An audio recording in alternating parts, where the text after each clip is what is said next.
mula sa News Headquarters ng Pilipinas. Aksyon Breaking!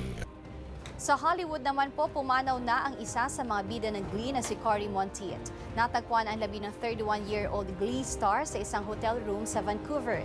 Base sa inisyal na report ng Canadian Police, walang palatandaan ng foul play sa loob ng kwarto pero posibleng drug overdose ang ikinamatay nito. Inaalam na ng mga pulis ang iba pang detalye sa pagkamatay ng aktor na nakilala bilang si Finn Hudson sa Glee. Narito naman ang headlines ngayong araw. Presyo ng tinapay posibleng tumaas dahil sa napipintong pagpapataw ng dagdag na buwis sa imported na harina.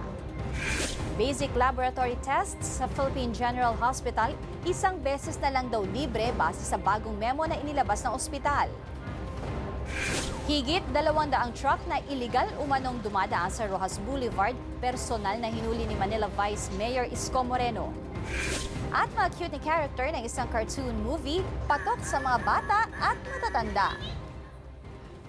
Makinig lang po sa Radyo 5 92.3 News FM at mag-log on sa interaction.com at sa news5.com.ph. Magbabalik po ang Action Breaking. Magandang hapon.